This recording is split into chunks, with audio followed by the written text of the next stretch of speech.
about changing locations and shit. Man, into this motherfucking bag. Stand on the way I made. Sacrificing time for this shit, man, I got a plan. Tried to tell niggas years ago, they ain't understand. Riding by myself in this coupe, I'm all in my head. Everything in life you can't replace, I build relationships. Pretty little smile make a nigga wanna lock it in. We met the same time I lost a friend, we should try again. You been on my mind, you should hop in. I ain't gon' hurt you, baby girl, you know we locked in. Used to be on FaceTime calls on the regular. Never made time, landed on my busy schedule. Now every time I hit the bay, you know I think of you. Working on your brand, love, you know that I... Yeah, it's Goddess.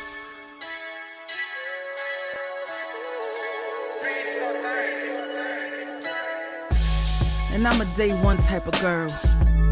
Ain't nothing wishy-washy over here. I don't jump around, stick to one side. Yeah, the silver, the blue, we got them in their feelings.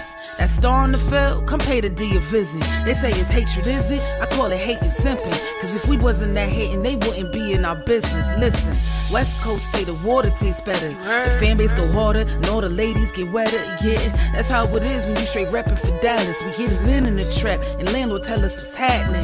No explanations in no shape, form, or fashion. When Henny drop the stats, ain't nothing else to be asking. Them numbers don't lie, that's why your argument dry. And we still got them rings, you got your eyes on our prize. Whether an eagle, a giant, or a commando, you in the parking lot crying, we in the Lambo. We stay in our bag, we run it up in the draft. You still talking about the 90s, so who's stuck in the past? Get off me, and I'ma need you 6 feet back. And we ain't hearing nothing till your team beat that. And we ain't scared of running, what you thought we bleed that? It's only one team over here, this Cowboys, believe that. Yeah, this you got is the poet. Big up West Coast Cowboy, HTM Sports, and Landlord from Alabama. Y'all check them boys out. They don't play around with the Cowboys content. Yeah, and you know it's DC. Yeah, DC4L. 31 teams in the NFL. His system is designed to stop 25 teams. Shit, I need a linebacker that's over 200 pounds. I need a defensive tackle that you got to pull away from the buffet. He's gone, so no. Let's talk about that. But yeah, that's a long part. That's a long part of your I gotta team. make this point because I ain't gonna lie, I forgot about it until you mentioned it. So I gotta get this out before it flees me, and the nation needs to hear this.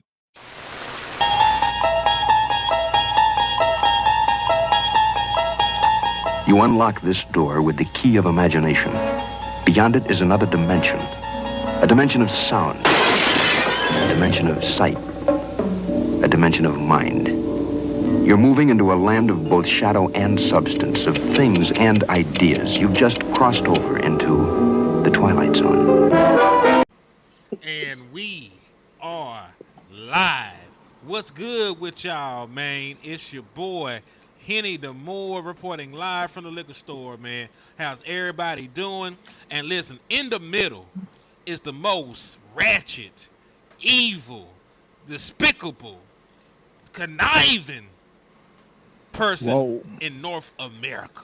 Whoa. Not just Alabama, but North America as a whole. That's crazy. I done moved up in the world, man. Salute to everybody, man. Shout out to the Cowboy Nation. Hey, but you know what I'm saying? I gotta bang my Spurs today.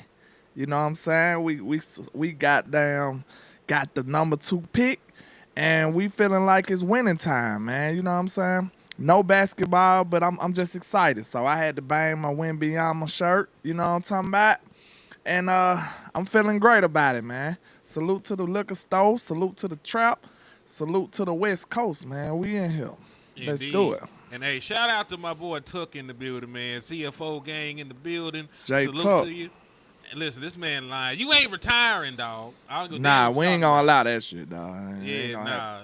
He gonna think we having a regular phone conversation the whole time we live. He gonna be making content he don't even know about it. So, hey. Yeah, I'm gonna call him, and then he just don't know we gonna be live. Yeah, we gonna be live as hell. He think we having a private conversation. It's gonna be like what Kanye said. I'm on TV talking like it's just you and me. That's how you gonna be. Facts. Hey, Wes, you here, man? Yeah, I'm here. Can you hear me? Yeah, I can hear you now, broski. Let's Do I do it. sound clear? You sound clear, man. All right, I'm ready. All right, let's get it, man. Cause listen, we already went through the portal, man. This ain't even the regular liquor store. This ain't the regular trap. Like the weed that West got right now got a little bit something else in it right now, dog. We in the twilight. See, Hen, if you was really like that, if you was really gangster like that, you would have did something weird in the beginning of the show, like giving me a compliment, right? You know what I'm saying? Man. Like that would have been strange and you know what I'm saying, out of the ordinary, right? Like, see, you ain't even cold like that. It don't even man. get that strange. You ain't even cold like Nah, that. cause Man. listen, no matter what dimension, no matter what world we in, landlord is still ain't gonna be shit. That's terrible. So you know, we just gotta go ahead and get out the way. They understand it. You know, it's like a fixed point in time. You know, they say you try to go back in time and change something that keep happening. Like, you know, every point in time, landlord just ain't shit. You gotta try to time travel to find when I was shit, but it just don't work. You just end up keep going back and back. So I guess I feel you, man. So but hey, Tuck said he'll be counsel before he retired. Yeah, my bad. Hey, it is what it is, man. I have a censor button on go. So, dog, we're going to talk. Listen, this is the Twilight Zone. We're going to talk about some crazy ass scenarios. Strange. Because listen, what made the Twilight Zone, at least like the early season, so crazy is like some of the shit could have happened. You know what I'm saying? Like some of the shit could have happened, and that would add to the suspense and the mystery to the shit. You know what I'm saying? So we're going to talk about some scenarios, Dallas Cowboy, NFC East related, that are crazy, but shit could happen. Crazy but possible. You know what I'm saying? Yeah. So we're going to start with one, man. We're going to start with one. We're going to open the door. We're going to go. We're going to go. So listen, we're in the Twilight Zone. See? We're in the Twilight Zone. We got cars trying to fly through the living room. It's crazy. Hey, it is what it is. So, like, listen. This is one of the West Coaster memes, by the way. So salute the West Coast for this one. Salute. Because we've been hearing about it. Scotty wanted to run the ball. Win in the trenches. Run the football. Be multiple. All the other good stuff he's talking about. What if we can't? What if these running backs really ain't shit? What if Miles Sanders really washed? What if Javonte Williams' knees really made out of silly putty?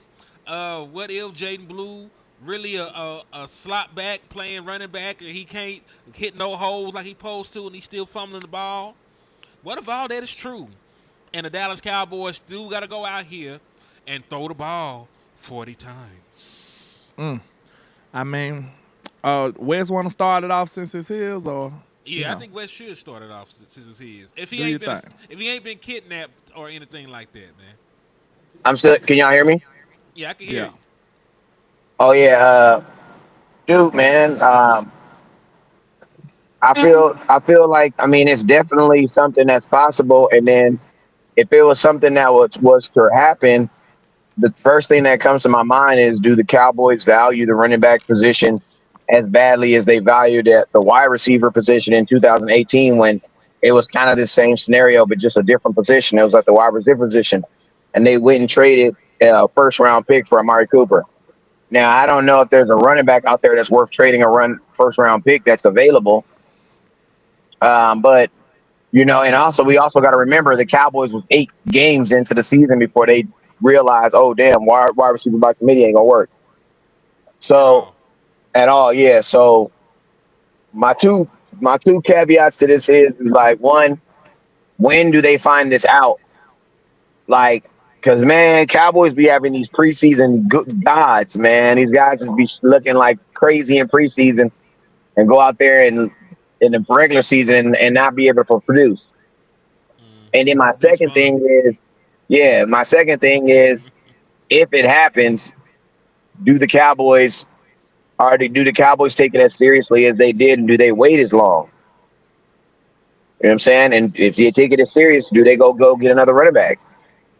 But I mean, it's weird because At the end of the day, I can easily see the Cowboys looking at Dak and being like, bro, we play you $60 million. You should be able to throw the ball 40 times. But at the same time, that's not necessarily his game, and you knew that before you paid him. So that's my piece on it. I'll say this.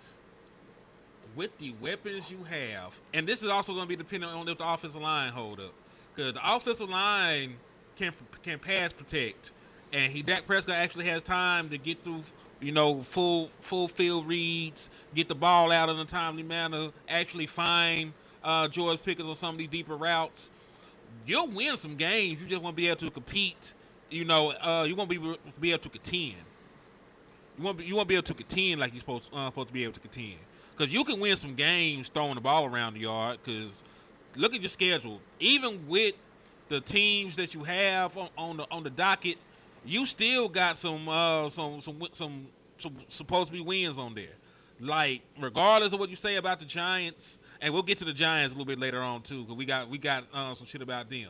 They still have one of the worst defenses, at least when it comes to secondary. They still have one of the worst secondaries in the NFC. They have not fixed that secondary at all. When you talk about that secondary, when you talk about the Panthers, you should be able to beat the Panthers. You should be able to beat the Bears. There's a lot of teams on here that you can go out there, put the ball in Dak Prescott's hand, have him sling the ball around to CeeDee Lamb with George Pickens, and you can come out on top playing in that manner. The issue is with all the other gangsta-ass teams that you got, they ain't finna go for none of that. They ain't finna go for none of that. Like, they can rush the passer. They got great secondaries. They can get exotic with they blitz packages and where to bring the pressure from. Shout out to the original people too for the cash out too, man. He said for food. Listen, we trying to feed the streets right now, so I appreciate my brother, the original people right now, man. He one of the realest, man. Salute on my side too, man. We appreciate y'all, man. Real talk. Yes, indeed. So we have the ability to win games. The issue is, can you win a Super Bowl like that? And I don't think you really can. Like, I know people don't really know this about what Saquon Barkley did this year. Saquon Barkley had the third most rushing yards in playoff history. In playoff history, he had the third most rushing yards. To put that in perspective, Saquon Barkley had more rushing yards this year than Emmitt Smith did in either one of our championship runs. That's how crazy Saquon Barkley went. And we talking about Dak Prescott throwing us to victory in the postseason. That shit ain't gonna happen like that, bro. Yeah, it typically don't happen. I could say that, But is it possible? Because this is Twilight Zone, you know what I'm saying? Anything's possible. What it is? Spontaneously combust right now. You know what I'm saying? Ain't no telling what might happen. But I could say one team that did it successfully was the greatest show on turf. They ended up getting a ring off of that too. But I know they had a run game. It went all passing. But still, them boys did it. You feel what I'm saying? So I think it can be done. I don't see us doing it, but it can be done. I feel like we could be very successful. Okay, let's say, for instance, if we can be super, super crazy in the pass game, right? And then heat up in the playoffs as far as the run game go. Because you can throw the ball 40 times a game and then, you know what I'm saying, heat up. Because that's pretty much what a lot of teams do. They lean heavily on the run in the playoffs. They might not lean on it all year, but they lean on it in the playoffs. Like, even Peyton used to throw the ball a whole lot. You know what I'm saying? I know he had good rushers, but we know, except for that Denver championship, most of Peyton's stuff was driven by him. You know what I'm saying? Like, he was the maestro. He was the one who was orchestrating everything. So you wouldn't even look at that team and say nobody other than Peyton and Marvin Harrison, and you'll probably next think of maybe Dwight Freeney and then Bob Sanders or somebody. It'll be defense after that. Yeah, it'll be straight offense, Peyton and Marvin. Then you'll think of Dwight Freeney and Bob Sanders and stuff. So, I mean, it's possible. It's not the normal success formula for football, of course, but it's a different question between us saying can we be successful and can we win a championship off of that. You know what I'm saying? It's a different question. So I say if we could be successful, for sure with our wide receiver core, I think we'll go crazy doing that. And hold your stomach. I mean, hold your food down. It's gonna be games where we gonna have to do that. Believe it or not. And I believe this Eagles game gonna be one of the games that we gotta do it. Like I don't see us. Even with a boosted up gangster thugged out line like we say we got now, even with this gangster line, I just don't see us being able to consistently run on the Eagles like that. And if we can, I'm happy. Kudos. I'm happy. I'm not saying that it's not possible, but I don't think it's smart to go in banking on that. You see what I'm saying? Like, okay, we gonna run on the Eagles. Did y'all see what them boys just did to the Chiefs? Like, I don't think that's a good game plan to go in here and think we just finna push them around. So, yeah, Dallas Clark and Reggie Wayne, yeah, they had their moments too. You know what I'm saying? They was big parts of that success too. But my key was that it was offensive. A lot of it. You know what I'm saying? A lot of Peyton's success was offensive. And he only rode the defense like that in Denver. You know what I'm saying? He rode the defense then because he was old and just came off a neck surgery and all that. But, yeah, he pretty much was the driving force of his success. So, I mean, like I said, it's possible. Then you had Arena League Kurt do it. I mean, it's possible, bro. It's possible, but I wouldn't recommend far as championship go. I was gonna say this and then I'll let West go again. Like maybe more true for Peyton. With what you said with Peyton first ring, that may be more true. It's sort of weird when you look at the greatest show on turf. Like Marshall Faulk ran for over 1,300 yards during the regular season, they Super Bowl run. Mm-hmm. In the 3 playoff games, he only had 82 rushing yards. See what I'm saying? Like, in my head, bro, I know the real principles of football. I know you need defense and you need to run. But I'm also educated enough to understand that this stuff goes by a game-by-game scenario.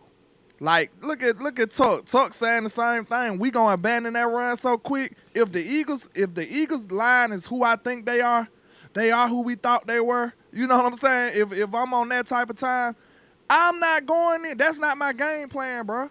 Like, let me know. Of course, we got Mr. Running Down Ball in the house, so I'm not shying away from that. But what I am saying is, you got 2 inexperienced corners over there, and you got 2 dope ass receivers. I would be crazy to go in here talking about running the ball all day. Real talk, in my opinion. Cause look at that defensive line. Which one you think is the weakest link? They D-line or they corners? And I know they corners are young and talented, but I think that's like we got the kryptonite for them guys. I think we do easily on our wide receiver core. Well, I'll say this, then I'll let West go. If we had a fire-ass running back that I could trust, I might say, well, we gonna still need to try. We don't have to try now. Yeah, I don't trust. Yeah, if your running back is part of your big 3, he one of your best players on your team, you give him the football. Yeah, that's not the case for Dallas right now. It's not. No. So I think if the plan to get the ball into your best player's hand, your best players are Dak Prescott and CeeDee Lamb and George Pickens at this point in time. But Wes, what are your thoughts on that though? Yeah, then they don't even got that much of crazy pass rush either. I think you got to first do what you got to do what you're capable of doing well first. You know what I'm saying? You always got to lead with your strength. I don't think that the Dallas Cowboys, what day we play Philadelphia Eagles? Shit, the 4th, September the 4th. The first game. I don't think on September 4th the Dallas Cowboys will even know who their starting running back is. So you can't even create a game plan around. I mean, listen to me. A guy is gonna have to start because a guy's gonna have to go out there first. That's just kind of how it works. You know what I'm saying? Like older brother is the older brother because he was born first. You know what I'm saying? So someone's going to go out there and be the running back number 1 because he's going to be the first guy on the field. But I don't think there's going to be a guy that Jerry Jones in press conferences is going to be like, hey, like he was with Ezekiel Elliott when he was like, when we had a real running back and he spoke about him all the time. We had Rod Smith on the team at that time. We even had Alfred Morris at one point on our team, but he never spoke about those guys. He never spoke about those guys the way he spoke about Ezekiel Elliott. Why? Because Ezekiel Elliott was a number one actual running back. When you have a committee, you speak about your running back room, as we are speaking about right now. When Zeke was the clear running back on this team, we never talked about our room. We didn't give a damn about the room. We cared about 21. You know what I'm saying? So if you're speaking about your room, that means because you don't have an individual. You know what I'm saying? So come September 4th, the Cowboys will not know who their starting running back is or who their dominant back is going to be. So them going out there and saying they're going to beat the Eagles by running the ball, that should not even be close to a game plan for this game. Now, the next time you play them, that might be the game plan for that game. But for this first game right out the gate, and to be honest with you, that's like I was last week, and I was just thinking. Actually, I wasn't even. This thought actually came in a conversation I had with him because we talked on the phone the next day, and there are so many reports about all these all these running backs, catching passes at practice, all these guys catching passes. Then it dawned on me. Well, it makes sense because think about who's throwing the ball. The Dallas Cowboys ain't seen none of them dudes. I was gonna say NIGGA. The Cowboys ain't seen none of them niggas. I'm gonna go ahead and say they ain't seen none of them niggas throw the. They ain't seen none of them niggas throw the ball. They ain't seen Dak throw the ball in 7 months. They've never seen Joe Milton throw the ball as a Dallas Cowboy. And then the backup quarterback, who is he? Exactly. You know what I'm saying? Exactly. You know what I'm saying? So, right now, it already looks as if the Dallas Cowboys are telling you what they're going to lean on to begin the season, and that is your $60 million quarterback and your $30 million wide receiver, which you should. Because between Dak, CeeDee Lamb, and Pickens, that's $100 million right there. So the money says that you should lead. Like, honestly, right now, if the Dallas Cowboys were coming out here saying that they're going to lead with their running backs, that would make sense because the names at the running back are not better than the names at the wide receiver room. You know what I'm saying? That made perfect sense to me. And listen, and we talking about for like the full game. Like, we talking for the full season. So I'll tell you this right here before we move on to another one. If Dak Prescott and them are out there throwing the ball 40 times a game, Dak Prescott is going to throw for like 45 touchdowns, 12 interceptions. He going to make a Pro Bowl team. He might win Comeback Player of the Year. We know he ain't going to win MVP because they don't fuck with Dallas Cowboys quarterbacks. Roger Staubach didn't win an MVP. Troy Aikman didn't win an MVP. Tony Romo. Dak Prescott ain't going to get MVP because they don't fuck with Dallas Cowboys quarterbacks like that. It just is what it is. He going to put up great numbers. He'll win Comeback Player of the Year. He'll be a Pro Bowler. He might get a second-team All-Pro. And we're going to get our ass bounced in the first round of the playoffs because being a one-dimensional offense, when you go up against the best defenses in the National Football League, you're not going to come out on top of those matchups more times than not. Well, I'll say this though. Shout out to who said that comment, because we try to operate in fact over here. Joker World. Shout out to him. Yeah, I just looked it up, Joker World, because I wanted to see how truthful was that. It says the game was November the 5th, 2023. We had 73 rushing yards in Philadelphia. And December the 10th, we had 133 rushing yards. Now, was some of that when the game was out of hand? That's what I want to know. You know what I'm saying? When we just running the ball just because we don't have a chance in the world. Like, we was getting blew out both of those games, actually. So, after you concede, you just start running the ball. You know what I'm saying? I have to go back and look. But I have to see, was some of those like conceded rushing yards, or was that in the active when it was still competitive type rushing yards? But hey, they still rushing yards nonetheless, though. I say that. So which is that's fair. interesting, Mr. Joker World. Good comment. Shout out to Donnie Holmes too. Salute to Dono Holmes and salute to the intro guys in the building. What's happening? Salute Peace Landlord and all the real ones in the trap. Salute my boy Justin Kitchen. Salute to you. All right, let's go back down to the tunnel to the Twilight Zone. You ain't got nothing else to add, do you? Nah, I think we killed it. Let's do it. Shit, let's do it.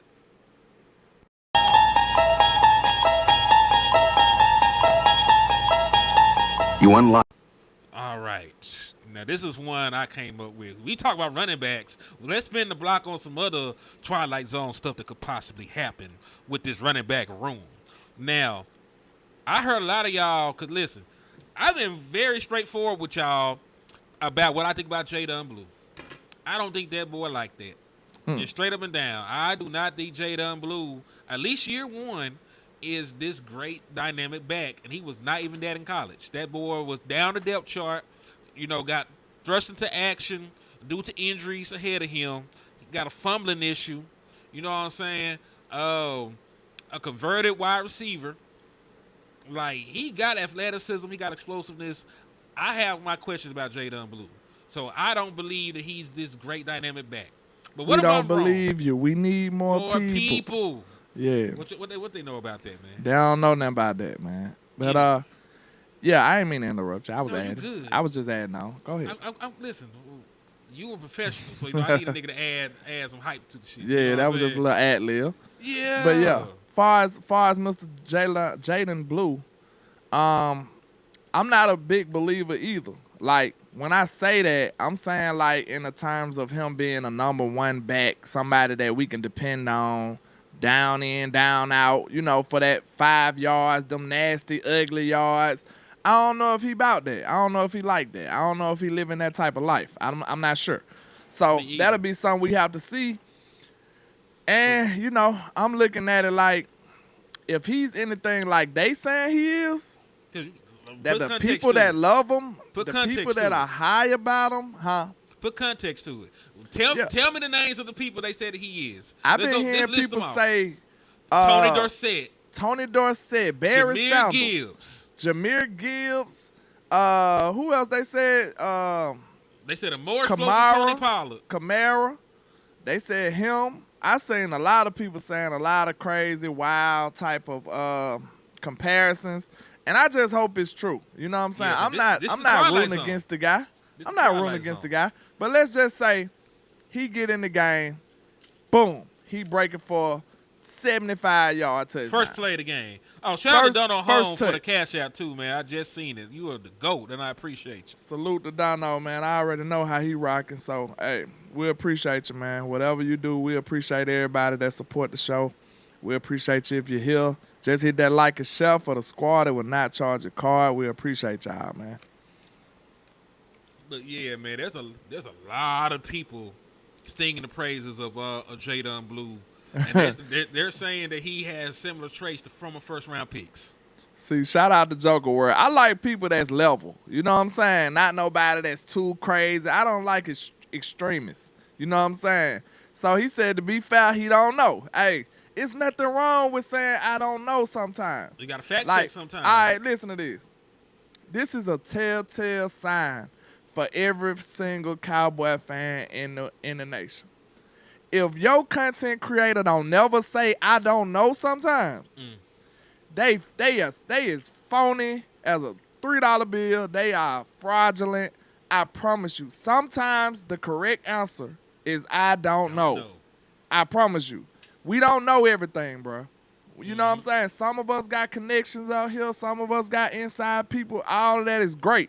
But it's still stuff that sometimes the answer is I don't know. I need to go check. Or I got to look into that. If your content creator don't say things like this, bro, I promise you he fraudulent. I'm sorry. Nah, for real talk. Or she. You know what I'm saying? She. But, hey, I'll say this to piggyback on what you're saying.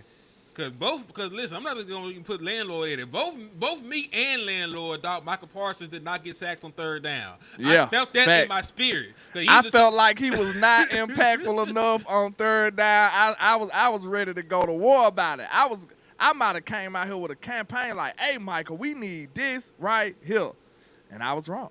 Yeah, like, I was wrong. We I was sadly mistaken. We were talking about it early one morning. I just got to work. I had a little bit of time before I started my caseload. And I looked it up. Most of this nigga sacks is on third down. Most of his sacks on third down. That's what's so crazy. Most of his sacks on third down. See, when you operate in fact, bro, we don't operate in ego. We operate for truth and fact. You know what I'm saying? We really trying to inform our fan base, bro. It ain't about us looking being like right. the greatest people ever. Like, bro, we trying to give y'all real information here. And I swear to God, look, shout out to Tuck. Man, I promise you, I would have came on here and been like, Micah, don't do this. Micah, don't do that. Because I try to hold everybody accountable. Bro, if y'all ain't noticed this, I know I say this a lot. But if you don't follow me, if you don't know no better, I fight for the truth, bro. I don't care who it make look good or bad. It is what it is. The truth is the truth. Like, just like, I'm going to tell y'all a secret, and we going to move on. Mm-hmm. Listen, when CD Lamb, when all the Eagle fans was saying that, what's his name? Who? The rookie DB. Quintamino Bay, what they was calling it. Yo, Quinyon Mitchell. When I seen Quinyon Mitchell and all the Eagle fans saying that they locked CD up, I went to go look at that. I got to see it, bro. You feel what I'm saying? Like, I literally went to go look at it. I'm like, listen. Whatever this film say, I'm gonna tell the truth. That's just me. You might not be able to get that from other people. Like, real talk, if that film says CD was getting locked up, I was gonna make it like a motivational speech. Like, CD, ain't nowhere in hell you supposed to let this rookie lock you up, bro.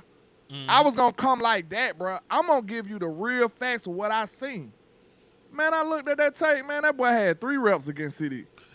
Man, exactly. He still had a catch in one. That boy had 3 reps against CD. One arm was a catch, and one arm he did lock him up. I mean, come on now. And one arm wouldn't even throw to him. You see what I'm saying? So it is what it is, bro. They said they try to turn landlord to a Micah hater. Yeah, I mean, nah, bro. I just felt like he didn't. That's what made me curious enough to go find the answers. Because I'm like, bro, I see other people like getting script sacks and stuff and like actually being very impactful for the deciding factors of the game. But then it just felt like, bro, where Micah be at sometimes. I just had to go look, bro. It's just one of them things. Yeah. That's all. And listen, Michael Parsons, when we look, shit. That motherfucker be getting third down. And like really, because we don't ever make people punt. Like the only time we make people punt, it seems like when Michael Parsons supposed to start. Yeah.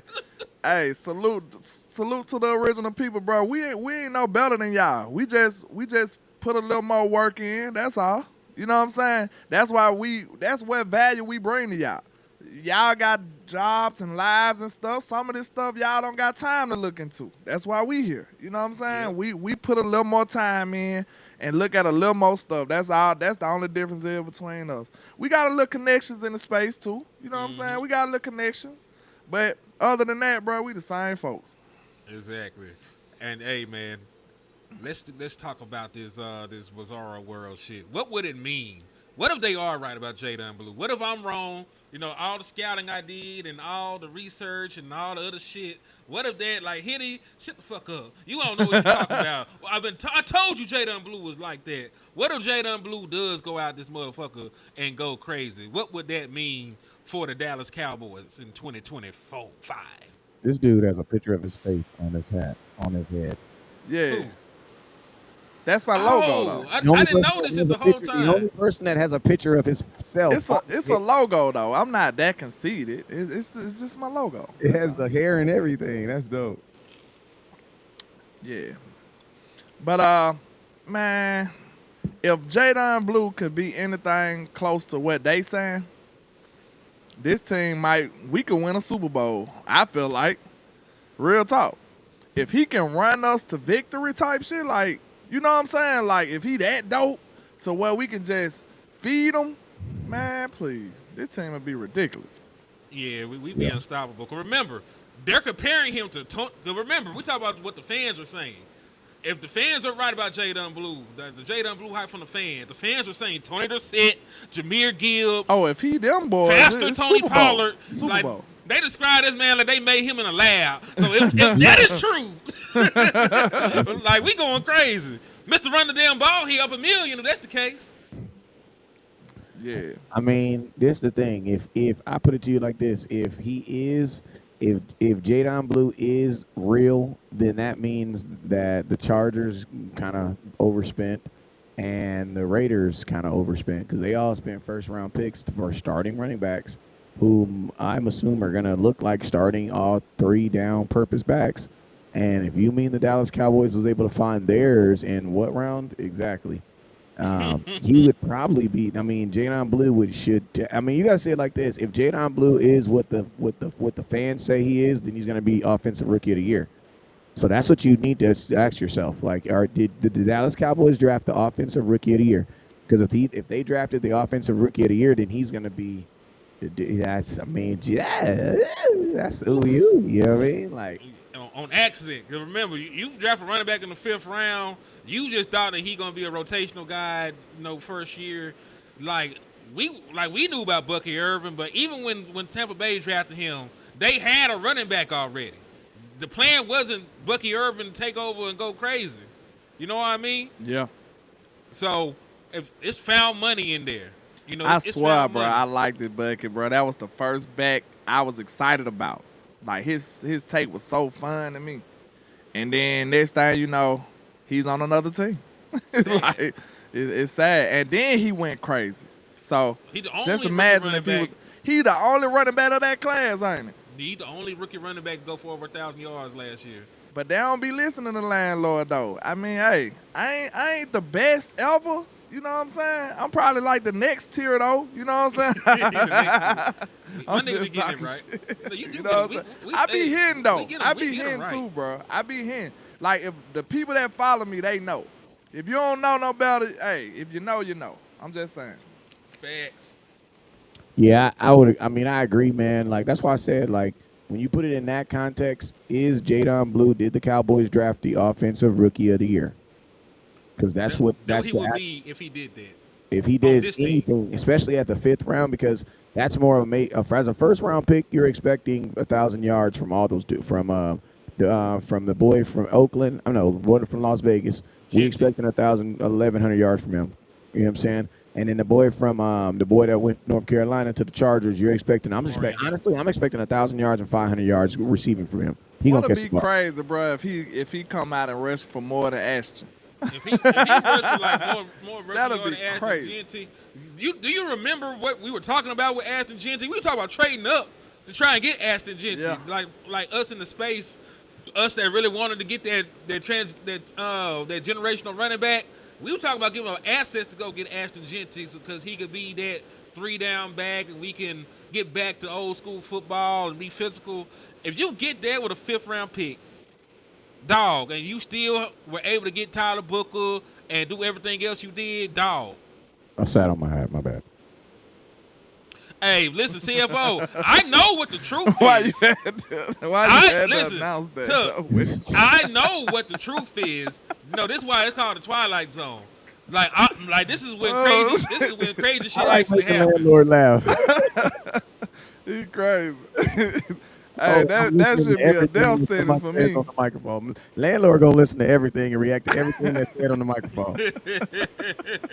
Hey, he said, I sat on my hat. Like, why you had to tell him? That shit crazy. Yours is looking all fly. If you had to rank the hats right now, Landlord is easily number 1. I don't know, man. I don't know. He still got the tag on their hat under it. It's peeling off. Yeah, I'm coming in a horrible third. I'm running. It's crazy. A horrible third is insane. Third, man. That's why I had to announce it. The hat's not like this. I just sat on it. My bad. I'm looking at the hat. The hat tier up here, and I'm easily Joe Flacco. Joe Flacco. The hat tier is so crazy. Lord is Patrick Mahomes. And I'm easily Joe Flacco. That is crazy. Hat tier is so crazy, but hey, for real, man. You know you be fly when you say stuff like that. A hat tier. Like, I'm just saying, you gotta man, rank that look shit. At your hats, I just feel like I'm not I'm a poor representation. And then I know my boy Tuck probably got his run the damn ball hat on right now. So he like, damn, West Coast. Looking bad up there, bruh. So I know. You're looking bad up there. Out. But that boy said, take that monkey off. You embarrassing. Like listen, I'm gonna tell you this. This is how. Listen, I'm gonna give you a better example. The landlord's hat is the wide receiver room. Henny's hat is the tight end room. My hat is the running back room. And run the damn ball. There you go. For my people who need a visual, Landlord's hat is the wide receiver room. It's all nice, and he look like he fresh off the print. He probably autographed your own hat. Yeah, he did. I'd be doing it too. Ain't no shame in it. I made it. I wish I would have. That's dope too. I'm gonna do it now. But his hat is easily the wide receiver room. It just looked good. It looked like a $30 hat. Like that looked like a hat you should pay for $30, right? Looked like a $35 hat. You know what I'm saying? Well, that's what we're paying for. We're paying $35 million for a dude to catch the ball. Then you got the tight ends over here. They looking like that hat look like it's gonna look nice depending on who wear it, and that's exactly what I Because if I had that hat on, y'all be like, man, take that. Where y'all getting this from? Like y'all ain't gonna get this nowhere else. Like, Bro. he He the giving only a one that can detailed consistently breakdown pull of off. the hats. He's It's crazy. the only one that can consistently pull off a skin tone Dallas Cowboy hat. That ain't even his skin tone. Damn. Just like Dak. Dak make all the tight ends, whoever is tight end, he can make it look good. All right. And this hat with this running damn ball, these running backs, I don't know, man. I don't know. I'm just saying it looked good. If I flipped it around to the back, it'd look cool because you wasn't seeing the dents and stuff. But when you actually got to put it on display, that's the conversation that's going to be. He said put it on display. But that's what I'm saying. When you actually got to, listen to me. When Saquon Barkley's out there running crazy than a mug, y'all is not going to care about how many times Dak Prescott threw the ball. Y'all not going to. Because naturally, when you're getting hit with a jab, you want to do what? Jab back. Now, typically, you want to uppercut because that's where the advantage is. But that's what fighters do. When someone's straight hitting you, what are you going to do? You're going to straight hit back. So my question is, when these running backs come in here and they banging our head up against the door and all this, they beat. My question is this: can you return that back? Because at the end of the day, the running back is who's punishing your defensive line. You can't Wes, you really just cooked too. You can't punish no defensive line with no passing the ball. So it's like, yeah, teams might respect you, but no team is going to fear you. Look what he just said though. Afraid of you, bruh. If Saquon running all over you, bro, Nobody's what you think you're gonna be able to do to respond to that? Throw the ball 40 on damn second. Bro, listen. You know how dominant the run game is. That's why we want one. Because it's gonna minimize your possessions. That's hard already. I think the best example of limited possessions was when the Wildcat was cooking. Bro, them boys was really sorry. but they can run the hell out the ball. Man, I remember Peyton trying to beat them boy, bro. He only had the ball like 3-4 times the whole game. like Peyton up there like, damn, I could just mad as a motherfucker too. He couldn't do nothing. It's like, bro, if I could just get in there, I'ma score. But it's like, bro, we only got 3 possessions the whole game, bro. For real, like it was challenging to even stay competitive because the run game was just dominate time of possession. Then just imagine if they scoring. If they scoring 7 and they running the ball like that with time of possession and they putting up touchdowns, man, you cook. Don't throw pick then. Don't throw picks. My question is this too, though. Like, bro, you're expecting to do that twice? Because listen to me. This is one thing I learned being a coach. You identify the teams you're going to play 3 times. What is that? That's 2 times in the regular season and 1 in the playoffs. The Eagles is a team you're going to play 3 times. Do you honestly think throwing the ball 40 times is a conducive way to beat them at least twice? I don't believe it is. In a three game stretch, and 2 of them probably in Philly. And exactly, in 2 of those games being in Philly. Imagine going because remember now in Dallas, you gonna have to turn on your ass for sure. One of Philly's home games was in a blizzard last year. We are not throwing the ball in Philly like that, and the weather's fucked up. Nope. So imagine, damn, I just finna say, imagine if that's your key to victory, throwing the football, and then you get the weather report and you feel like a week in advance you're going to lose the game. Because you see rain in the forecast a week before the game, and you're like, fuck. You see snow in the forecast a week before the game. Fuck.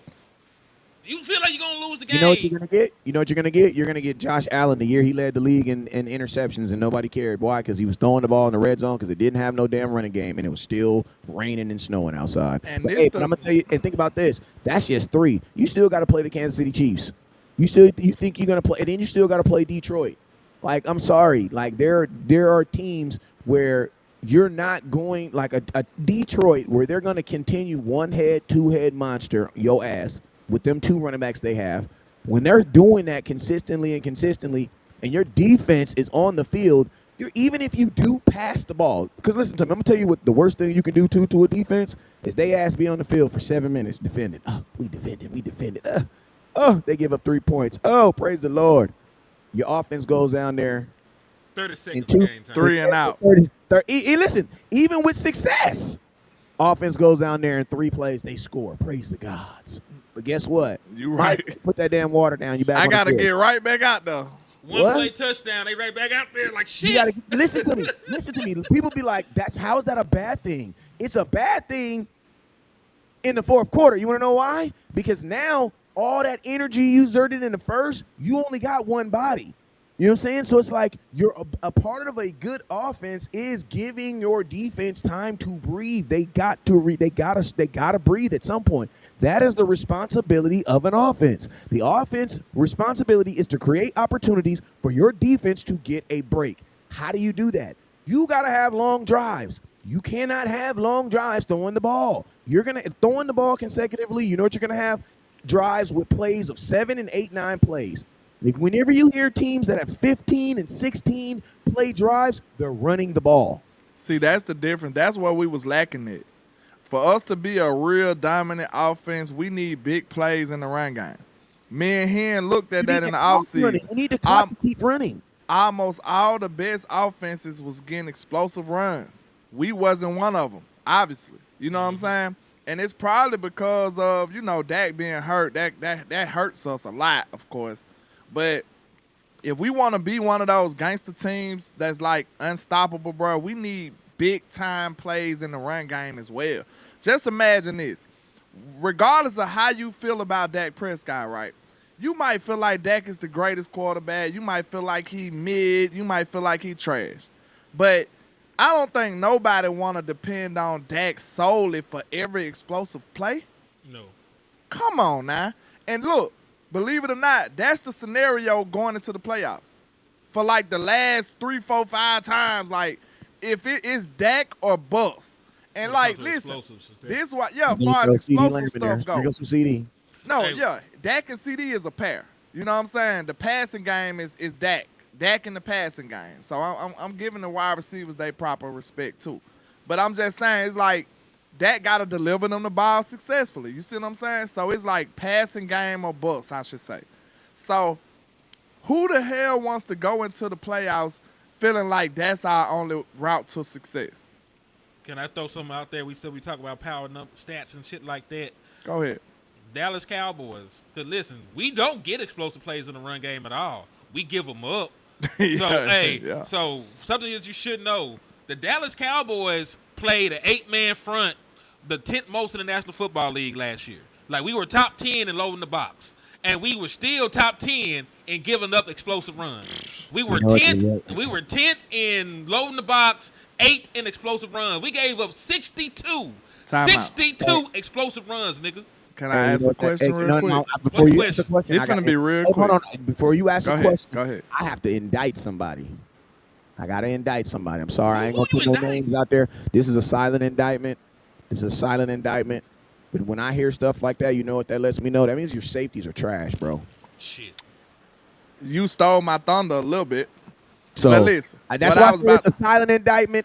Y'all want to do some investigation on it, y'all can do an investigation on it. But all I'm saying, if you put 8, 9 men in the box and you still can't run the box, you still can't stop, that lets me know that the free man who has no responsibility is not doing his freaking job. I don't have no safety that has a gang of tackles. My comment was literally finna be, that means your problem is not just your defensive tackles. Nope. That's exactly what I was about to say. Can I throw something else out there so we talk about power stats? What the hell are your safeties doing? Hey, can I throw something else out there? Guess what percentage of runs between the tackles the Dallas Cowboys had to defend? How many? The lowest in the National Football League. Between the tackles, they going outside on us. Outside, we had the highest outside run rate defended in the National Football League. So you know what that means? That means your edges, and that means your corners. They're not doing And some of your outside linebackers. Yeah, because remember, I want to throw this out there. Your coverage responsibilities also dictate your run gap responsibilities. The flat defender 9 times out of 10 is going to be the guy with edge contain, because sometimes your corners don't have responsibilities in the run game, depending on what coverage they're playing. But every time your flat defender has to be your force. The edge gotta set the edge, bro. If he ain't setting the edge, they gonna run outside all day long. Can you do me a favor? Can you look at that and see what was it when 2024? Because I just feel like Dan Quinn had these boys playing a little bit better than that. You talk about okay, I could compare it because Jaron Kearse did have a lot of tackles. He played linebacker. So said because no D-Law was gone. So D-Law was gone. When D-Law was here, like, come on now, how much better was we? Because I know D-Law gets down in the run, but I mean, I don't think it was to that degree though. You know what I'm saying? I think that was a down year for D-Law, but hey, I could be wrong. I could be wrong. He can't do it alone either though. I'll say that much. He can't do it alone. That man said he was tired. D-Law said he was not going to win no Super Bowl in Dallas and went to the Seattle Seahawks. That man said he was tired. He one of the few Cowboys where I've actually been to his house and actually sat on his actual couch where he sit. You know what I'm saying? So I will forever have love for D-Law. But D-Law, I mean, D-Law is a quintessential mindset of like, I think like, a little bit like this my nigga, so I can talk this. You know what I'm saying? I think D-Law should have had a little bit more appreciation for the Dallas Cowboys, bro, because he was a little harsh. I feel like. Thank you, bro. I feel like he was a little harsh. Dog, like D-Law, we loved you, dog. Like you did not have to do that going out the door. And I'm gonna tell you this: for the money, Cowboys would have probably brought him back, low key, because they love D-Law, bro. And I'm gonna tell you this though. I don't know what you could say that about Dallas, but you think you're going to win one in Seattle? Sit your ass down, D-Law. I'm sorry. Like, I rise with D-Law too, but you need to sit your ass down if you think you finna win a Super Bowl in Seattle. I'm sorry. I fuck with D-Law too, but I'm just saying, bro, D-Law was one of those dudes that, like, despite, bro, we signed him when he didn't even, he was injured, bro. D-Law literally one of the few dudes that the Cowboys just let him have his way, bro. Like, the Cowboys never tripped on D-Law. They never, bro. Never brought any. The worst thing they ever said was he ain't Von Miller or whatever they said. You know what I'm saying? But yeah, other than that, man, D-Law has always had love. They paid him $18.9 million, dog. Come on, man, D-Law, you could have a little bit more. I thought, man, I just, hey, but listen, I get it when the relationship's over. You know, he cheating on you, and he had STD. So D-Law bust out and said, yeah, she had bed bugs the whole time, nigga. You was sleeping in the bed. Facts. Hey, that just came out of blue. I just never thought it. I don't know. But you was sleeping in the bed, but she was just dirty and nasty and had bed bugs. But you was in there every night. You're not gonna win a Super Bowl to get signed with the Seahawks? Come on, with the Seahawks. Your ass down. I can see if you went to the Niners or the Eagles or somebody like that. Who the quarterbacks in Seattle? Who the quarterback? I can't confirm or deny who the quarterback is. Sam Darnold. Right now. Sam Darnold. All right, I got the splits though. So let's get it. So like I said for 2024, then I pull up 2023 to see what the difference was. All right, so 2024, outside run percentage 58.9, inside run percentage 37.1, respectively. The highest outside run percentage that we had to defend. Then we also had the lowest inside run percentage, because of that. Now 2023, last year Dan Quinn. Let's look at the same splits. Outside run percentage. Shit, look like we might be all the way down toward the fucking bottom. Hold on. We are 32. 25th. Wait a minute. We went. No, I'm talking about outside run percentage. In 2023, we were 25th. Last year, we were first. So they saw something on tape where they just kept going outside. They didn't do it to that extent the year before, when we were still in a Dan Quinn defense. So I wonder if that got to do with the alignment or the front. Inside run percentage for the Dallas Cowboys in 2023, let's see, 8th. So listen, they wore out the defensive tackles when Dan Quinn was here. It was outside runs the last time because Inside run percentage in 2023 was 48.1%. Yeah. So that sounds like it's a team defensive effort. It's all all defensive. 11. It's not just 11. It's all 11. You see what I'm saying? 12 because the coach in there too. Yeah, put the coaches in that mode too. The defensive line coach, linebacker coach. Scott McCurry up out of here, right? Put his Yeah, ass in there yeah. too. Let's pop some bottles real quick. Let's give a round of applause because Scott McCurry ass up out of here because he been hiding for a long time, y'all. Like Put him in there. that man did an interview when he first got here, and then when the second interview was, like he did like 2 interviews his whole tenure. He didn't When they want to introduced him. he didn't want to fess up to all the sins he been committing, bro. Like he was terrible. Our linebacking core been horrible ever since he been the coach. So you know what they say? If it's the group, it's the coach. If it's an individual player, then it's him. Okay? If it's the whole group playing bad, that's the coach, bro. Truth be told, your linebacker's been trashed since the Dallas Cowboys released Jalen Smith, and that's a fact. You can argue it however way you want to argue it, but since the Cowboys have not had a true middle linebacker in the middle of their defense, the running has been worse, and they don't have anybody that's tackling the way they did. Listen to me, everybody got mad at Jalen, but I said this question right there. I said, who is going to be responsible? Hey, shout out to Anthony Slater. I got you on a couple minutes with the super chat on Landlords. I said when Jalen Smith got released, I said, man, my question is this: who gonna get them 151 tackles, dog? If y'all can tell me who gonna get them 151 tackles, then y'all do whatever you want to do. But I want to know, no matter if you like them or not, who gonna get them 151 tackles? You know what I'm saying? Somebody got to go do that. Somebody got to take that trash out. You know what I'm saying? Somebody. I know nobody want to do it. Somebody got to go. Somebody got to do it. Hey, shout out to Anthony Strader. He says, man, y'all boys, I tapped into the land after watching Vosh, and we was trap. All 3 top 5 for real. Appreciate you, Anthony. That's our landlord stream. That's what's up, man. We appreciate you, bro. Hey, Thanks for the support, man. He's not one of them good old white boys. He can show you where the trap is and show you where the fish is. You feel me, man? All right. He got a Let's get back to the Twilight song, man. With a good Yeah, fish let's nose touch is. at least another one because we almost at an hour now. So All let's get on another No, topic. the Cowboys was not trash with Jalen Smith. You need to go Hey. check that out.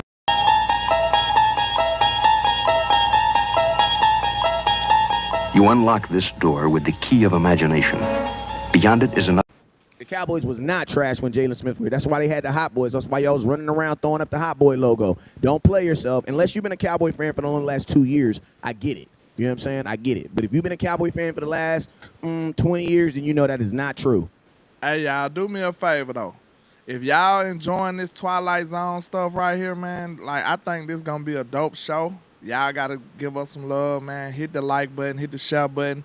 We're going to come with more and more scenarios that's, possible. Just like this one. That's a good segue. Shout out to the money. Mr. What's his name? Mr. No Days Mr. Off. Money. Mr. No Days Off. That's a hard name. I thought that was Monday. 870. He from the way, man. that's Southern That's Arkansas Arkansas. right there. That's Oh, Arkansas. that's why he rocking with What? you, because his name sound like a trap name. No Days Off, hey, you know what I'm Hey, saying? we might be related. Salute Mr. to No him. Name, what part of the town you from? Let me know. Yeah, What your mama no name Yeah, is? what's your mama? The real question is, who's your grandma? Who your grandma? Alright. Who your grandmama? Oh, See, people don't know. In the South, these questions are vital. You know what I'm saying? I know in Alabama, like, you gotta know. Y'all damn might sure be gotta related know. down the line somewhere. mama. You might need to ask them questions, man. Your grandma, Especially your granddaddy grandma was was sister around like who? that. Listen, man. Back home, if I found out that RC was your granddaddy, shit, we can't have no conversation, baby girl. You my cousin. All right, we saw. And then look, granddaddy probably was one of them ones too. He was a Casanova or something. He probably had all kind of cheers. Like, They say he was no, a Rolling baby, Stone, we wherever need ladies to have know it, what's you know. going on. You know what I'm saying? I need to know who your well, look. You know how on Good Kid, Mad City, I need to know where your mama stay. I need to know where your daddy stay. You know what I'm saying? When he jack Kendrick up, I need to know all of that. You know what I'm Papa saying? was a Rolling Stone. So, hey, this is one of Wes's too. Very- So this is a crazy one. Cause listen, they got Russ, they got Mr. Sierra over there. That's Mr. Sierra. that's supposed to be the starting They quarterback. got a white quarterback in New York. He gonna be Mama the- named Lucille. Boy named Dart. Hey, when you listen to me, your parents name you Dart, you were either going to be a rock and roll star or you were going to be a famous athlete. This dude, I think he might got a little woo wop in him. Hey, No woo wop. he did play at Ole Miss. You know, listen. I'm a little. He's a swaggy white boy too, though. I ain't gonna lie, I like him. I don't like him in a Giants uniform, but I think he better go be better than Daniel Jones. To be honest with you, I don't believe he is. Hey, don't say much, but you know, hey, I got a prejudice against Ole Miss quarterbacks. I do. Like, I don't think none of them niggas ain't worth a damn. You remember Bo Wallace? Bo Wallace beat that my name sound familiar. Bo Wallace beat my little brother in the JUCO national championship, and then he went to Ole Miss the next year, and I remember Bo Wallace, dog. He was supposed to be Peyton Manning of. They called him the Peyton Manning of blah blah blah blah blah. No, he coached now. He coached in Tennessee as an offensive coordinator. He out the league, of course. Matter of fact, this fool played at Arkansas State at one point. Ooh, okay. That's why I remember Bo Wallace. That's why. That name sound familiar though. He was in Mississippi State. He was there for a year, I think. He was a transfer though. My little brother played him. We played him his sophomore year in JUCO. My little brother was at Arizona Western. He was there with Damian Williams, who should have won MVP of the Super Bowl. The Chiefs, the year the Chiefs first won. Damian Williams, the running back, had 2 touchdowns in that game. And he played with a couple other folks. Oh, he played with and then of course everybody knows my little brother's roommate was Randy Gregory. Yep. But yeah, far as Mr. Dart goes, if he have a Jaden Daniels type of rookie campaign, like if he had that type of year, the Giants will be a damn good team, and we'll be fighting them. Like, our division will be crazy. Because, like, I don't look at, I'm a little lower on the Commanders than a lot of people are. I think they're good, but, I think they need to relax a little bit. But if the Giants can get that type of performance out of him, you pair that with Malik Neighbors, you pair that with that defensive line, Abdul Carter, Burns, them boys. Thibodeau. Listen. We gonna be quiet. We gonna whisper this. This is the Twilight Zone. We gonna whisper this. All right. Twilight Zone. Listen. We don't want to speak this into it. We don't want the universe to hear us, right? So listen. That line kind of reminds you of the Super Bowl lines. Yes, they do. They do. You remember when they had like so many people to deploy? Like, they just sending waves of pass rushes at you, JPP, Micah Strahan. They just sending folks. They line kind of look like that. Yeah. Hey, but I'm gonna tell you guys. You know what I'm saying? Keep that on the low, though. Because I'm the elder statesman on the show. Did he do a dad laugh? He did a dad laugh. Go ahead.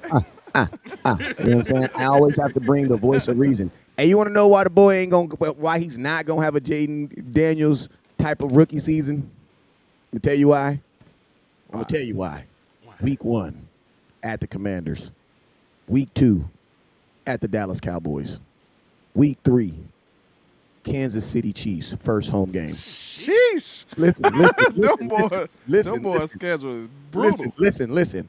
Week 4, Chargers come to town. Then you go week 5 to the Saints.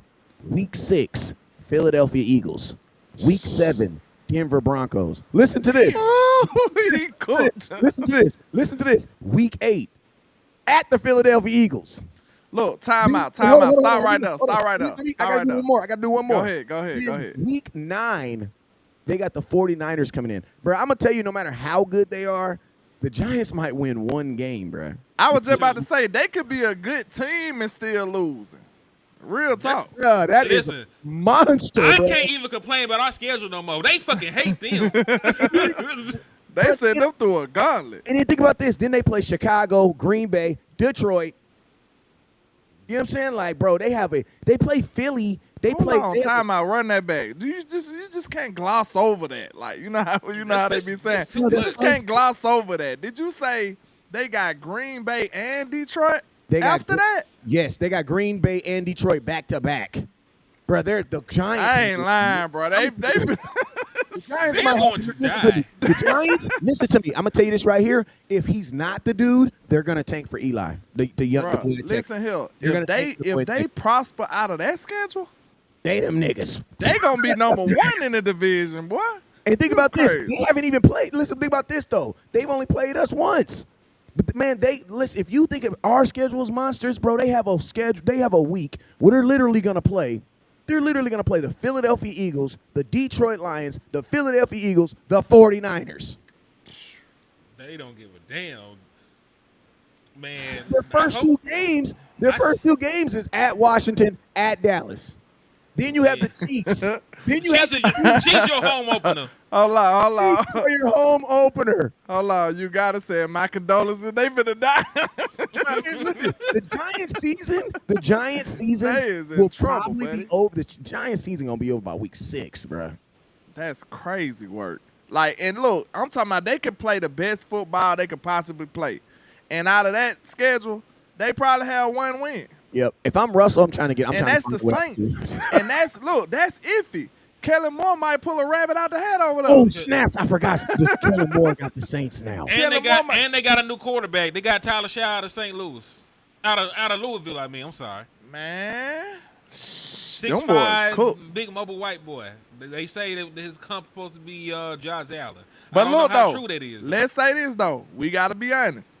The one thing that can save them is that defense. That defensive line, Or If that Russell Wilson- defensive line is just murdering people, because we seen them win. Like, bro, that's Giants football. Like, we hate the Giants. We just got to be honest. That's how they saw their success. It wasn't no freaking Eli Manning. Come on now. Eli It did was- play good. He played good down the stretch, but who got them there? Who was the defense. the one that deserved to hold the trophy first?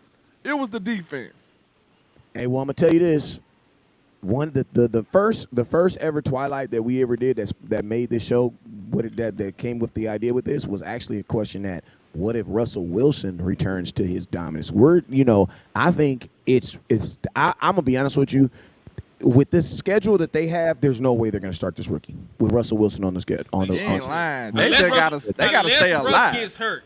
'Cause There's no way. Yeah. Older quarterbacks, we know older quarterbacks might not even make They it a through. ticking time bomb. Like, you know what I'm saying? He might wake up and step on one of his kids' toys and he be out 8 weeks. Bro, time out. Somebody said straight hand. Bro, I forgot they had Osa Human Euro and JPP.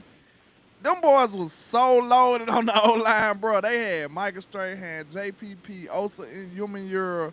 Then they had, I think they might have had some more folk, bro. Them boys was super crazy on the D-line. Defensive line, they were impeccable. And then they weren't even a good team. They D-line was just gangsters, bro.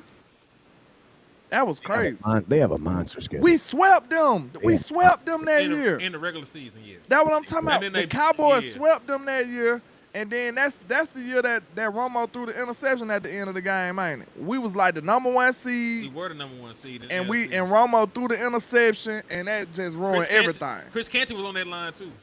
Man, that line was crazy, bro. Former Dallas Cowboy Chris Canty. That line was insane. That's the type of defensive line that could carry you to a championship. And look, they got something similar now. If Abdul Carter is really who they say he is. Like that. Yeah. Because you got Abdul Carter, you got Thibodeau, He gotta then be. you got And you know, Burns. if you look at their schedule, you understand why they Dexter drafted him, Lawrence too. still over there too, right? You understand why they drafted him. Bro, the Giants had to draft with all the quarterbacks they about to play in that first. Bro, they had to get a pass rusher. With that schedule, you had to. Bro, they're playing who's who of every quarterback. They said Strahan had about 24 sacks that year. I gotta go check that out. That's crazy. He broke the single season record. That's crazy, bro. That's crazy. Matter of fact, it still stands to this day, if I'm not mistaken. Let me See, Google that real quick. I don't want to see. I hope them boys don't have that kind of line, cause we in trouble. Cause we might have to throw. With the questions, with the question marks that we have with Tyler Guyton and Terrence Steele, they bet not ever. I'm sorry, it was 22.5. He had 20. It's the NFL record still. That's crazy work. Hey, but I'm gonna tell you the Eagles. The Eagles got a monster starting off too because they got Cowboys. Then they got to go to Philadelphia. I mean, I'm tough. They got to go to Kansas City. So the Eagles could, if we beat the Eagles, Revenge week. hey, do you beat? If, Listen if to we me. beat them, they can start 0-2. They can start 0-2. But listen, if the same thing, I know this is not the Twilight Zone scenario for us. If we lose to the Eagles and the Giants are actually a good team, we can start 0-2. Yeah, that's possible. If we come in here playing around, thinking that they just the regular old Giants that we just walk in and, just beat them, push them around like they ain't nothing. If we feel like that, we can get caught slipping. Hey, let's do a Twilight Zone last final question before we get out of here. Okay. Okay. And this is a question that's gonna piss everybody off in the comment box, but hey, it's June. All right. Why question? Y'all ready? That's a wild answer. It's why June. do the Philadelphia Eagles beat the Dallas Cowboys week 1? Because we couldn't stop the run. I'm gonna say you can't stop Saquon Barkley. We couldn't stop the run. That's one of the only scenarios I see. Or we have no healthy corners. It's a lot of stuff that can hinder us. I was gonna say Saquon Barkley, Diggs, your cornerbacks aren't healthy, or they're not 100% healthy, and you can't run the ball.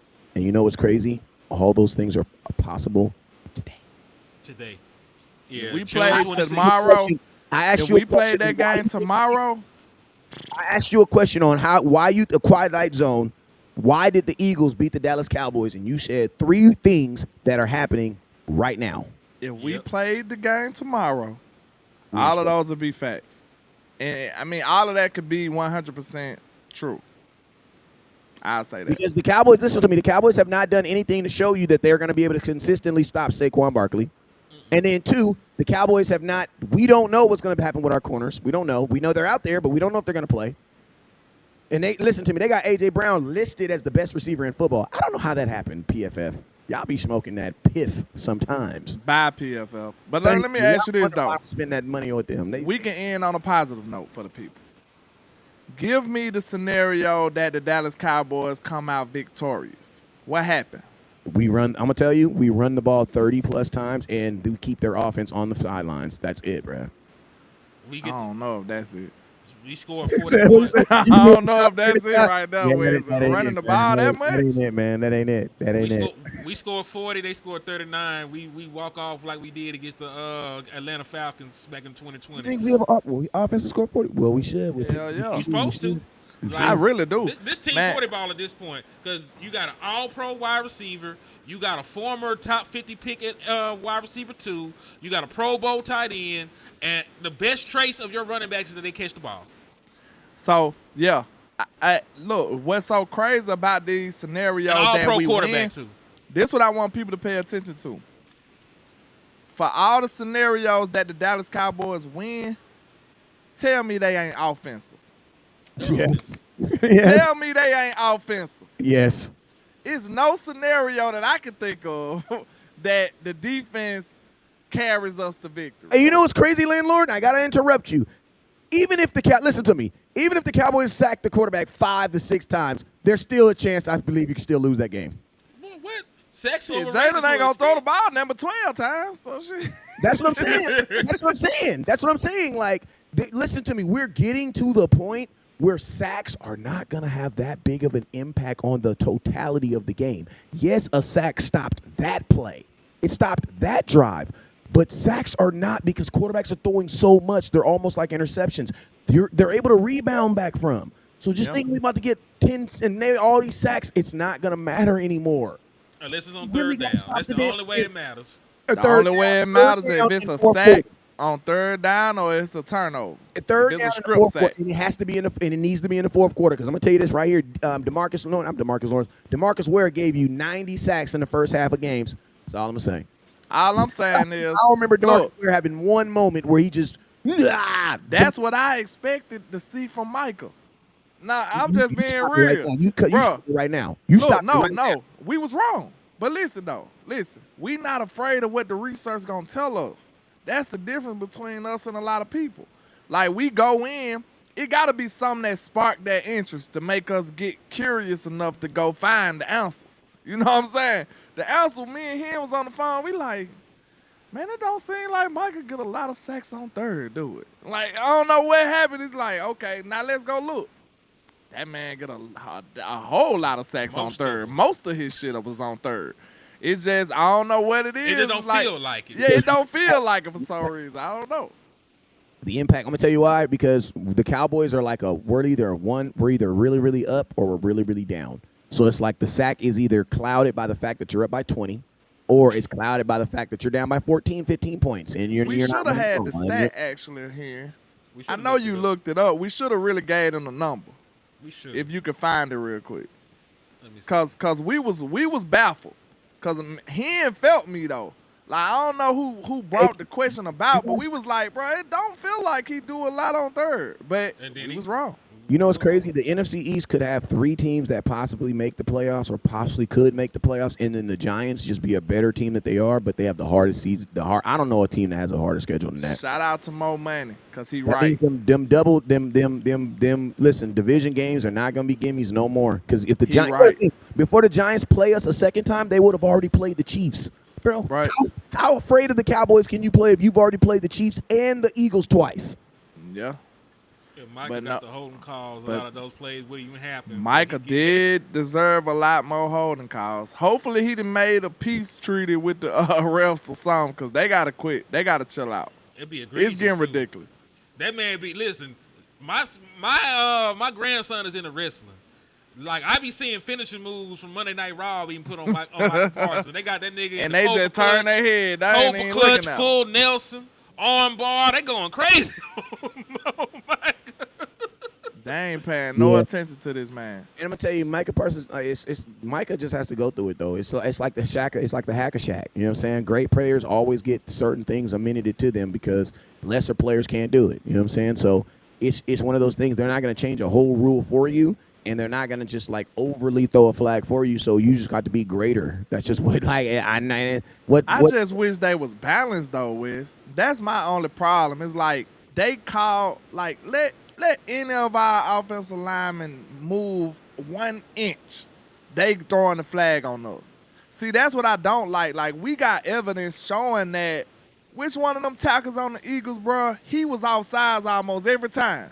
And they never called it. Like, he'll get a jump start on every play almost, bro. And they never called it. But if you are O-lineman on the Cowboys, if you make one false move, your ass getting a flag. Yeah, but the Cowboys can't I'm looking at college and flags too, though. They be getting guys that be having injury history. They be having flag history. You got a flag history. That's great. Crazy. Flagenstein. Yo, so they got Micah for last season listed, because I'm looking at his the film. So they got him listed for 11 sacks. 1, 2, 3, 4, 5 of the mugs came on third down. So about half of his sacks last year was on third down. Yeah. Third and 10 sack against Deshaun Watson. 3rd and 17 sack against Jalen Hurts. 3rd and 5 sacks against Drew Lock. 3rd and 12 sack against your boy Bryce Young. 3rd and 3 sack against your boy Jaden Daniels. And remember, Michael Parsons missed a lot of time last season. That's why there's a gap. Huge gaps in some of these. So what? The only way our feelings can match with these results is if maybe the game wasn't competitive when he got them. That's the only way I can see this happening and working. Because I felt the way in my heart, right? But then the stats said different. So let me tell that's you. That's the only way I can feel like it's possible. It was 7-3 when Michael Parsons sacked Deshaun Watson on third down. How are you getting this information? That's God damn, I would pay that $9.99 for wherever you getting this at, Henny. That's gangster right though. He did a good job. 7-3. The Eagles were up by 4 points, and he got the sack on third and long against Jalen Hurts. That's gangster. All right, let's move along. Move along to the next third down one. Drew Lock was sacked on 3rd and 5. We were up. We were up 20-10 when he got that sack. So there's 2. Who the hell? Wait a minute. Who the hell Drew Lock play for? I'm sorry. The Giants. I forgot. Giants. Oh, the Giants. Okay. Shit. Yeah, backup quarterback. Them boys got a turnstile at quarterback. Who knows? All right. We were up huge against the Panthers. It was a 20-point game when he sacked Bryce Young. So that I understand that one. And then when he sacked Jaden Daniels, it was a tie game, 0-0. I mean, Marcus Ware. some of those, it makes sense why we feel that way. I think. I'm sorry. I think it makes sense because some of the games was out of proportion.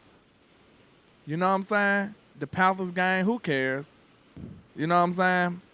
But we do got the other games where it was close. So it makes sense. And also, we're only looking at third down sacks. Yeah, we only looking at third down sacks. Because you know, you get sacks.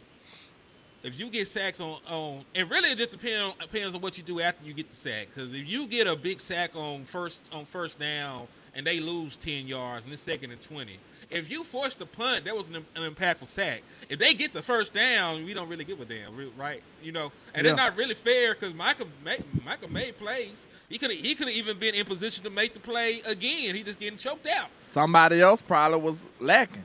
He made his play and somebody was lacking. Hey, But and I'm gonna tell you something too that will also help Micah Parsons out. And this is a reach, but it is actually something that makes sense. Cowboys can stop the run. That means teams will throw the ball more on first downs. When you are able to stop, they know you're not going to stop the run, they're going to run the ball on first down. Why? Because it gives them a short second down, and then they can throw for a short third down. No team wants to be in 3rd and 5. Team wants to be in 3rd and 3s and 3rd and 2s so that they can then run the ball on 3rd down. Cowboys we have to at least establish the fact or have it. The league has to at least.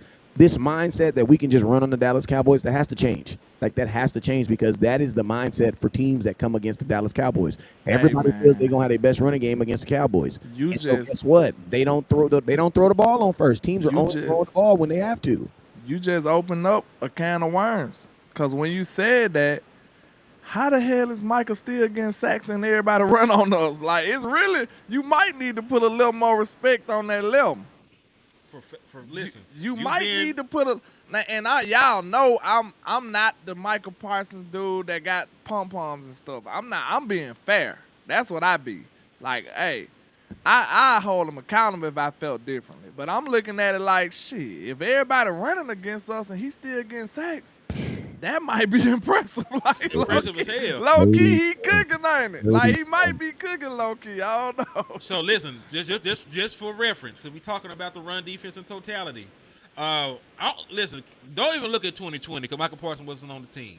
Since Michael Parsons been in the league, the pass defense has been 16th, 22nd, 16th, and 30th. You ain't even had a top 15 pass rushing defense since Michael Parsons has been in the league. And he still got over 50 sacks. He still got over 50 sacks in 4 years. And teams can just run the ball against the Dallas Cowboys at will. So you're right. Like, we might actually need to give that man more respect for what the hell he's doing, because it's not like he even get a whole bunch of pass rushing opportunities. That's a fair assessment though. Real talk. And I don't mind being critical on people. So, I want my team to prosper. So if anybody in the way of that, they can get this smoke. I promise you, they can get this smoke. We got time for one more because this dude tie into Michael Parsons. Go ahead, man. We gonna leave at 30 because I gotta go. I understand. I appreciate y'all for rocking because I'm actually enjoying this shit. Me too. Y'all hit the like button, hit the share button for the squad, man. We appreciate y'all. Hold on, let me find it first. Make sure I got it. Okay, there it go. We in Twilight.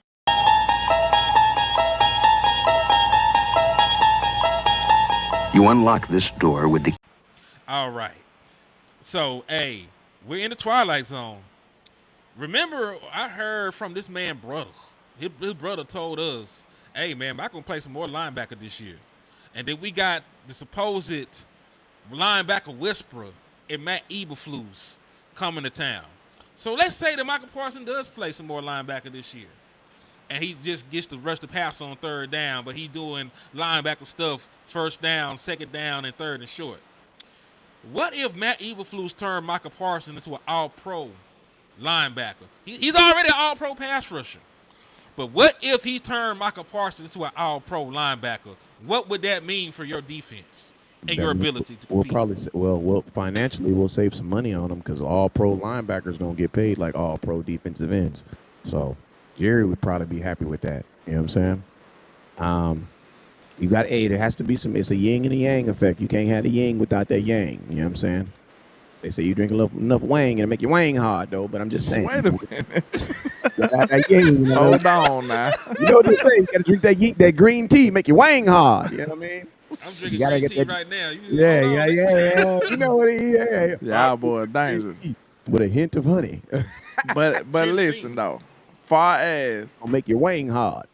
I ain't gonna lie, I think that might be one of the best scenarios for Michael. But we heard Eberflus say that he gotta move him around though. Eberflus did say he gotta move him around. And I think that's the most effective Mike had always been. But for some reason, Dan Quinn got stagnant.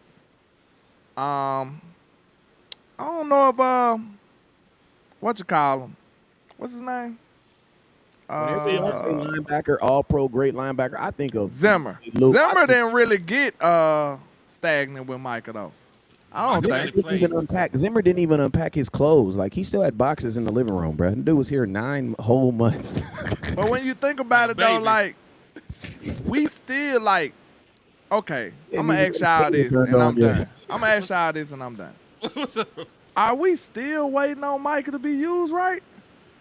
Possibly. If you man, y'all answer that question in the chat, bro. Because if we are, we crazy. Listen, like, are we still? This is year what? 5. We all understand and feel the same way that Michael Parsons, because he's a hybrid in my opinion. He's not a defensive end. He's not a linebacker. He's in the middle. He's more defensive end than linebacker in my opinion. Okay, but he built like a linebacker though. Mm-hmm. So, of course, he got to be split up.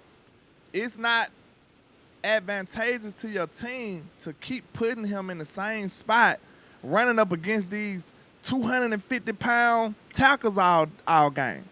So if that's the case, if we can all collectively agree to that, right?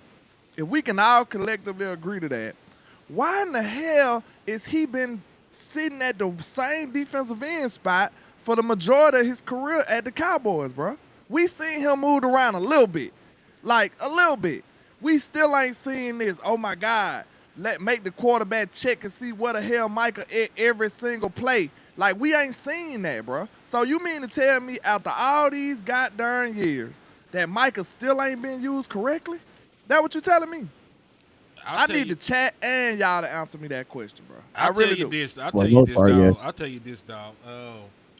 If you believe one of the reasons that Michael Parsons wears down at the end of the season is because he's been taking too much contact, trying to defend the run from the defensive end spot, then you could say that.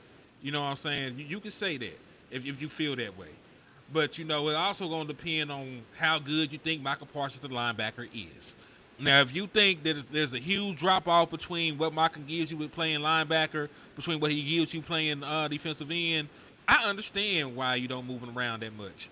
Because, listen, I love it because in this scenario, he's an all-pro linebacker. He making plays. He done got a pick 6. He done got 130 tackles. We know that playing linebacker is hard as a motherfucker. Especially you playing middle linebacker. If you listen, Wes say this all the time. If Michael Parsons was a legitimate middle linebacker, you wouldn't give a fuck about Michael Parsons. Job is born. Nope. You wouldn't buy his jersey. You wouldn't give a fuck about it. How many? Listen, I'm gonna ask you a quick question. How many career sacks does Michael Parsons have right now? 52. 52. If we had to say who's arguably the best middle linebacker or linebacker of our good generation, you say Ray Lewis, right? He had 41 career sacks. 41. He played 50,000 years a day. 40 Salute to the big time show in the building. He made 41 career sacks. I'm telling y'all, man. If you move Parsons to a real middle linebacker, you're not gonna like it. All right, this is a flip scenario, real quick, right? Do y'all think it's any inkling of a chance, even one iota of a chance, that Micah had something to do with that? What, not playing linebacker? Yes. Because what if he was like I'm getting sacks now. Screw this linebacker shit. You know what I'm saying? I'm trying to get that defensive end bag. Do you think that's because like we can blame the team and the defensive coaches all we want to? That's but a $20 million difference. Behind the scenes, it could have been Michael pushing that too, though. So who knows? What y'all think? There's a $20 million a year difference between the highest paid linebacker and the highest paid pass rusher. If Michael Parsons he did the right thing. I'm all about black man getting the bag. Yes, I want Michael him to get paid, but I want the best for my team too, bro. It's too late. Has he been practicing being a linebacker the last 5 years? I feel like he well behind the 8 ball, but I'm just trying to see what happened. I'm just trying to see what happened. That's all I'm saying. Like I don't know how many video games you played, but there's some games you can make decisions. You can choose A or you can choose B. Like he chose the path of the pass rusher. Of the paper. The paper path. He chose the path of the paper. I'm preaching in here today, man. What my church mean? And I don't blame him because listen, Michael Parsons, the pass rusher, is a top 5 player in the National Football League. He is, and we can't take that away from him. But is that the best for the Cowboys? My question is this: what does the tape say? Show me the tape of Micah Parsons playing linebacker, and if it's better than the tape of him playing defensive end, then I'm with it. But I'm gonna tell you this right now: when I think about Micah Parsons, the linebacker, I remember year 1, week 1 versus Tom Brady and Gronk, and they did not look good. That boy, Gronk had 2 touchdowns on him before the Cowboys was like, nope, let's just how about we just pass rush him? Listen to me.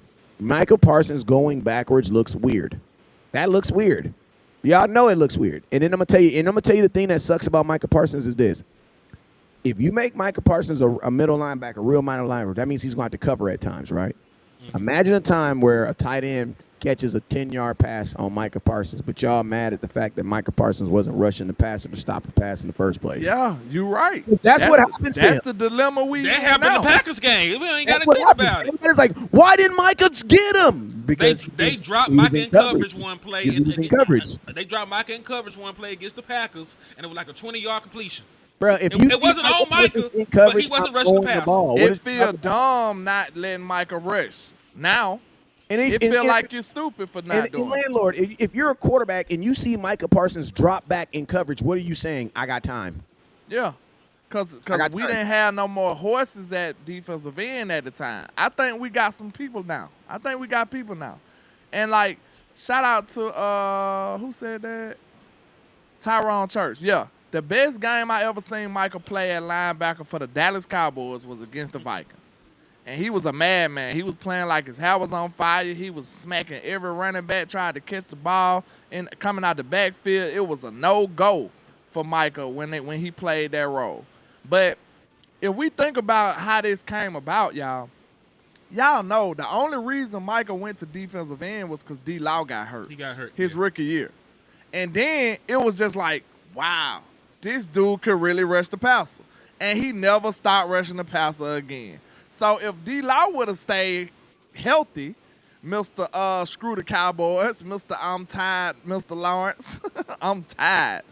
If you would have stayed healthy, we probably would have just had a dope-ass linebacker Micah Parsons right now. The Cowboys were trying to use Micah Parsons to get out of Jalen Smith's contract, which they did. The only issue, what burned them, is the fact that D-Law got hurt at the same time. And Micah Parsons he's not omnipresent, so he can only be at one place at one time. If the Dallas Cowboys knew that DeMarcus Lawrence was going to be out, Jalen Smith probably would have still been on his team because they still needed a middle line. They still needed someone in the middle playing the middle linebacker. You know what I'm saying? Then think about this. Which position can affect the game the most? I know you can pass rush it, but if you're not getting sacks, you know what I'm saying? Like, what are you doing as a defensive end?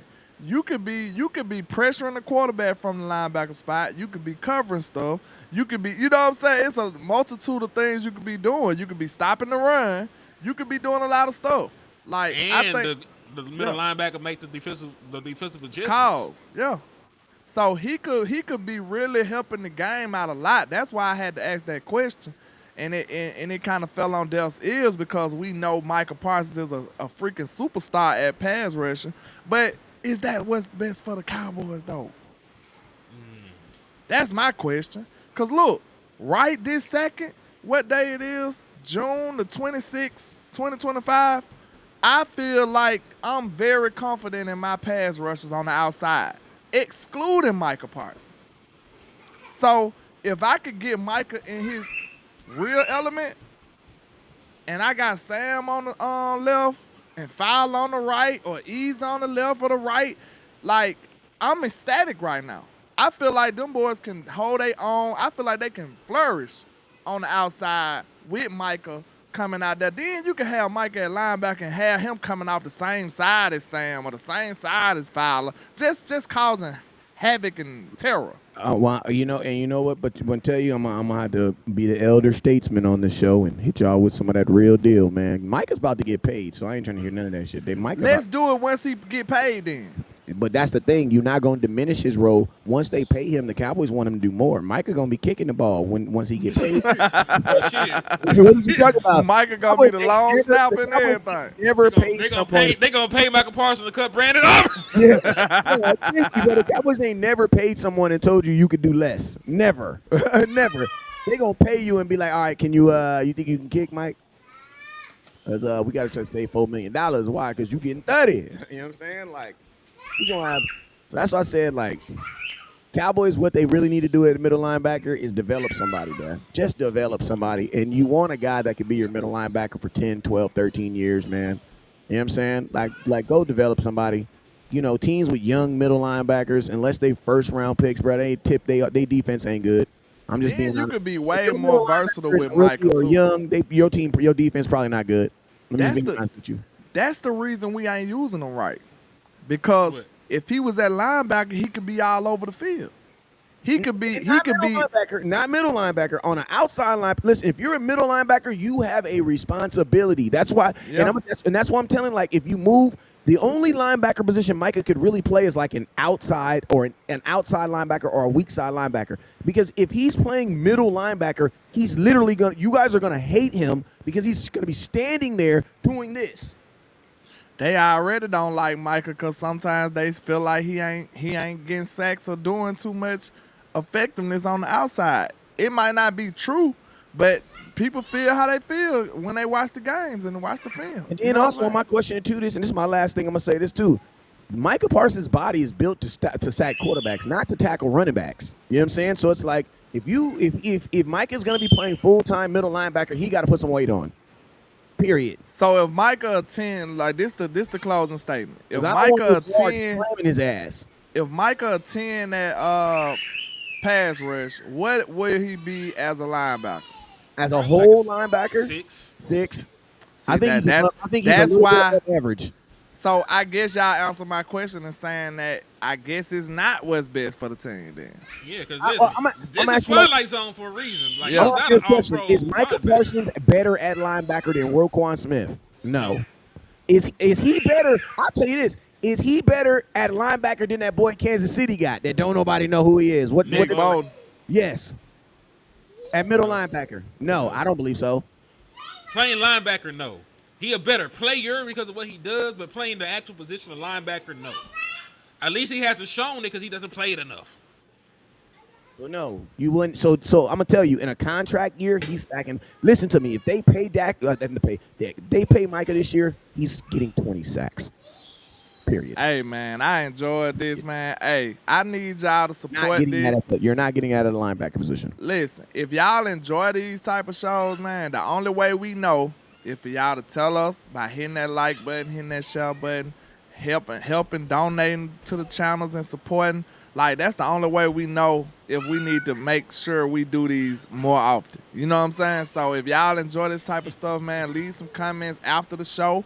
You know, do whatever you can to say, hey, landlord, hey, HTM, hey, West Coast, we enjoy this, do it more. So make sure y'all support, man. Support the show, support the content creators. We independent for a reason. The only way we can talk like this, the only way we can perform like this and say the things that we say is because we independent.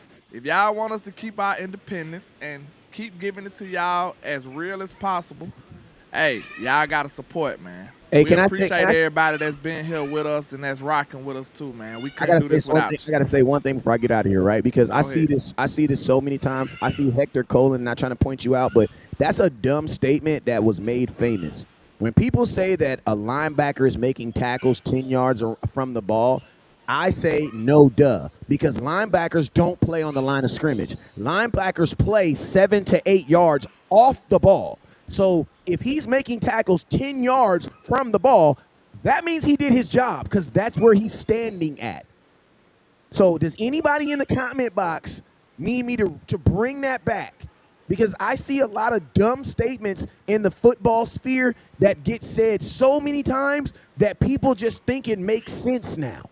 Oh my God, if you say that any linebacker, oh yeah, he made 150 tackles, but 10 yards, but how many of those tackles were 10 yards away from the line of scrimmage? Oh well, shit, hopefully all of them. Why? Because that's where he plays at. You got to remember, there's a defensive line in front of him who's supposed to stop those before they even get to him. Then there's a safety 15 yards behind him. So who's in between them at the 10 and 8 yards? The linebackers, duh. So yes, Jalen Smith making 157 tackles, 10 yards away from the line. That's what made him an All-Pro. That's what made him a Pro Bowler. You're right. That's why he was making $14 million. All right, y'all. I got a dip. My grandkid over here. I'm finna spend some time with the family. I He ain't enjoyed over the there show. getting whooped by a kid. I knew it. Nah, I'm just gonna go hang out with my little one. I don't see this one enough. He's just trying to keep track of him with that eye. Yes, hey, you see, I'm parenting. you know how dads and grandfathers keep the church, and we like, hey, we listen for a noise. Misplays. Hey, sit down in I there. got to say this last thing now. My question is this: if Jalen Smith misplays and had 157 tackles, that means your defensive line did what? Yeah, well, all right, I gotta go for real though. God bless America. We're gonna see y'all next time. How you misplays and still get 157